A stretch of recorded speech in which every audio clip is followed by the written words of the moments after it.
Good morning बच्चों, good morning. आज 20 तारीख है और 5वां महीना है और वर्ष 2021 है और दिन है बुधवार। सुबह का 11:30 हुआ है। हम लोग सभी वर्गों के लिए हिंदी ग्रामर का विस्तार से एक वीडियो तैयार कर रहे हैं, जिसको हम स्टेप बाय स्टेप लेकर जा रहे हैं। सबसे पहले हमने व्याकरण के बारे में पढ़ा दिया, भाषा के बारे में पढ़ा दिया, लिपि के बारे में पढ़ा दिया, वर्ण के बारे में पढ़ा दिया, वर्णमाला के बारे में पढ़ा दिया, वर्णों के रूप के बारे में पढ़ा दिया, स्वर वर्ण के बारे में पढ़ा दिया, स्वर वर्ण के भेद के बारे में पढ़ा दिया, व्यंजन के बारे में पढ़ाने वाले हैं और व्यंजन के भेद के बारे में। ठीक है, व्यंजन और व्यंजन के भेद के बारे में पढ़ाएंगे। अगला क्लास में वर्णों के उच्चारण और शब्द के भेद। आइए हम लोग जो है हिंदी व्याकरण में जाने व्यंजन क्या है, जिसको हम लोग वोवेल कहते हैं। स्वर वर्ण की सहायता से जिस वर्ण का उच्चारण होता है उसे व्यंजन वर्ण कहते हैं। जैसे क, ख, ग, घ। ठीक है, तो क जो बोले तो क में अ का सहायता लिया गया, ख बोले ख में अ का सहायता लिया गया, ग बोले ग में अ का सहायता, यानी स्वर वर्ण का कोई भी अक्षर बोलेंगे उसमें व्यंजन वर्ण का कोई भी अक्षर बोलेंगे तो उसमें स्वर वर्ण का सहायता लिया जाएगा। और व्यंजन वर्ण का मुख्य 3 भाग होता है।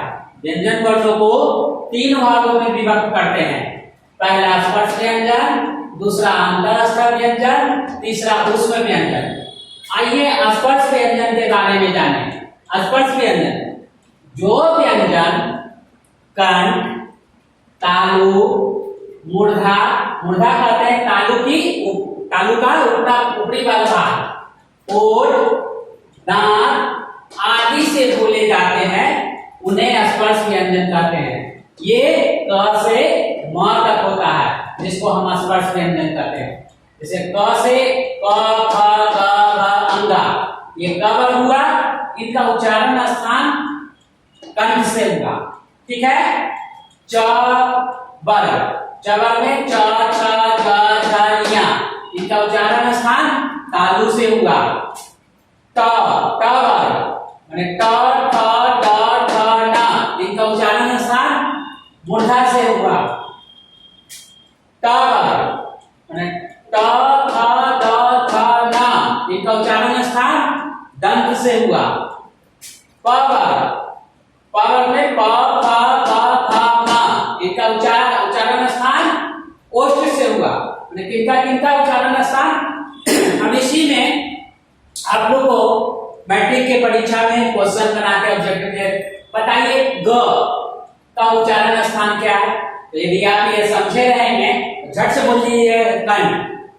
बोलिए जी ख का उच्चारण स्थान क्या है, समझे रहेंगे तो फट से बोल दीजिएगा दंत।